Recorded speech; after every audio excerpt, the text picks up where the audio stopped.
ये कहानी है एक ऐसे बंदे की जिसको बंदा कहने में भी शर्म आती है, क्योंकि वो बंदा नहीं बल्कि इस जहान का सबसे बड़ा सितारा या कह लीजिए इस सदी का सबसे बड़ा सुपरस्टार है। आप समझ गए होंगे आज हम किसके बारे में बात करने वाले हैं। ये कहानी है एक उस परिंदे की जो कि कभी उड़ ना पाया, अपने साइज की वजह से नहीं बल्कि इसीलिए क्योंकि उसके आसपास वाले लोग किस तरह से उससे नफरत करते थे। किस तरह शुरू हुई इस प्राणी का सफर, यही जानेंगे इस वीडियो में। स्टोरी काफी इंटरेस्टिंग है तो इसीलिए सब्सक्राइब कर लीजिए अभी से, क्योंकि बाद में हो सकता है कि आपको याद ना रहे इस अमेजिंग इमोशनल स्टोरी लाइन सुनने के बाद। तो आज हम बात करने वाले हैं ओटिस की, सेक्स एजुकेशन की ओटिस नहीं बल्कि WWE के सुपरस्टार ओटिस की। ओटिस आपको जैसा टेलीविजन स्क्रीन पर दिखाई देता है, हकीकत में वह बिल्कुल ऐसे नहीं है। ओटिस असलियत में काफी शक्तिशाली प्राणी है जिसके सामने कोई भी आता है तो वो टकरा जाता है।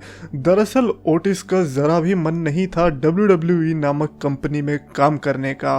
हुआ क्या था, किसी ने कहा था कि ओटिस आपकी नानी वो आसमान में देखिए, वो जो सितारा है वो है। ओटिस को लगा कि ऐसा कैसे हो सकता है, जब सबकी नानी एक इंसान है तो मेरी नानी एक सितारा कैसे है। ओटिस ने उसी समय इलोन मस्क को फोन लगाया। पहले तो इलोन मस्क की फट गई कि आखिर ओटिस को ऐसा क्या काम है मुझसे, लेकिन उनको सिर्फ चाहिए था एक रॉकेट, आसमान में जाने वाला रॉकेट। इलोन मस्क ने अपना सारा काम धाम छोड़कर ओटिस की बात सुनी और ओटिस के लिए एक ऐसा रॉकेट बनाया जिससे वो अपनी नानी से मिलने जा सके। दो ऑप्शन थे, या तो रॉकेट फट जाए और एक्चुअली में ओटिस अपनी नानी के पास चला जाए, और दूसरा ऑप्शन कि रॉकेट एक्चुअली में चल जाए और वो स्टार के पास पहुंच जाए। ऑप्शन 2 कामयाब रहा क्योंकि वो इलोन मस्क थे, और वो ऐसा कामयाब रहा कि उसी टाइम पर नंबर 1 रिचेस्ट पर्सन भी इलोन मस्क बन गए थे।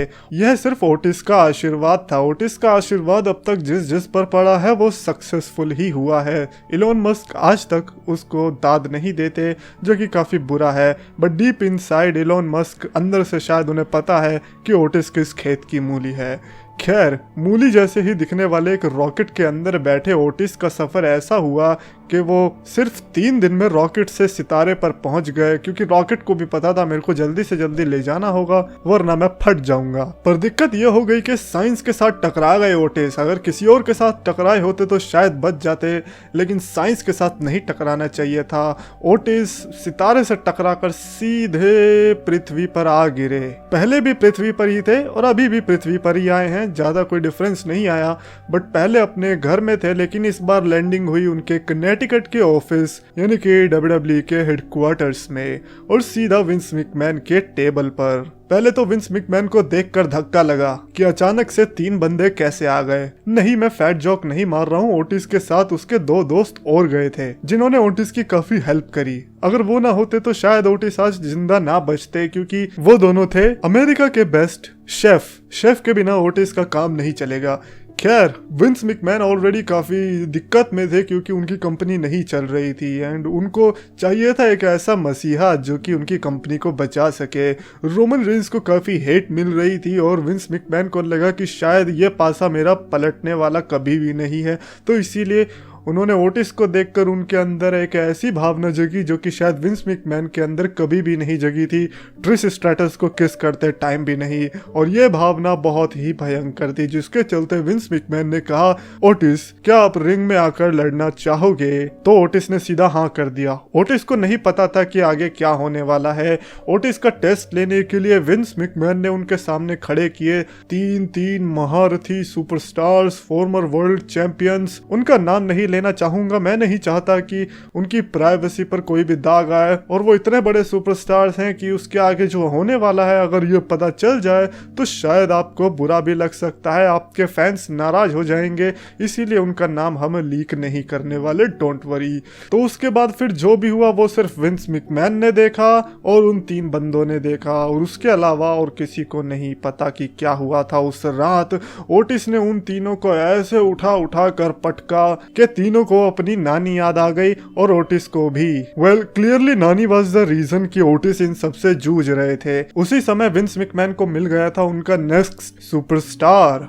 Yes, the story that started with a star is still going with a star, but now Otis is a superstar according to Vince McMahon. Vince McMahon का plan तय था, Undertaker को हराने के बाद रोमन रेंस को जो हेट मिली है उसको ट्रांसफर कर देंगे हम सीधा ओटिस की चीयर में, जब ओटिस हराएंगे रोमन रेंस को।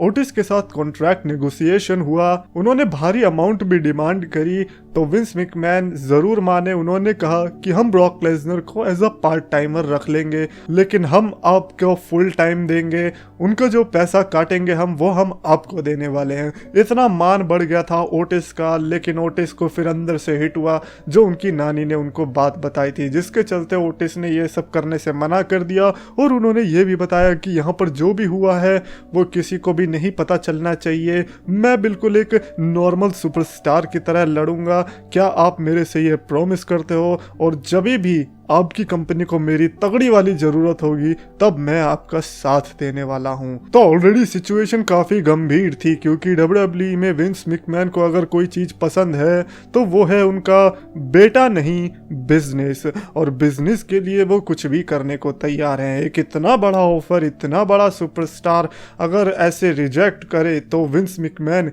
क्या कहेंगे? और ये पहली बार हुआ था जब विंस मैकमैन के सामने एक ऐसी डील आई थी जिसके बाद विंस मैकमैन के सट्टे पट्टे गुम हो गए थे, क्योंकि विंस मैकमैन को किसी भी हालत में ओटिस चाहिए था। और इससे भी बड़ा सवाल ये है कि आखिर ओटिस को ऐसा क्यों कहना पड़ा? आखिर ओटिस की ऐसी क्या मजबूरी थी कि उन्हें विंस मैकमैन को अचानक से ये कहना पड़ गया कि वो एक नॉर्मल सुपरस्टार की तरह बिहेव करेंगे जब उनको एक स्टार बनाया जा सकता है?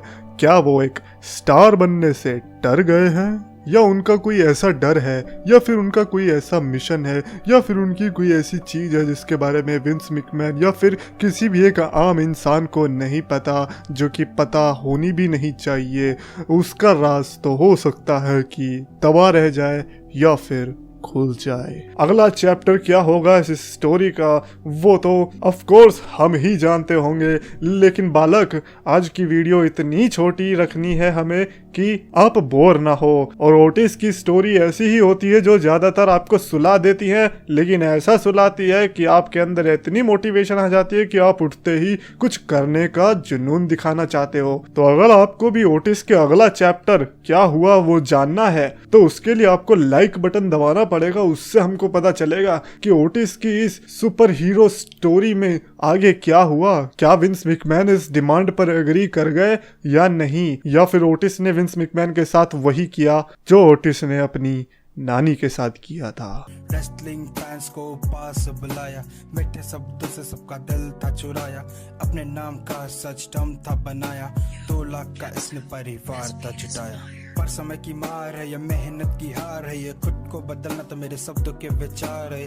अफसोस है कि आज सबने इसको भुलाया, फ्राइडेज को इसने RKO था लगाया।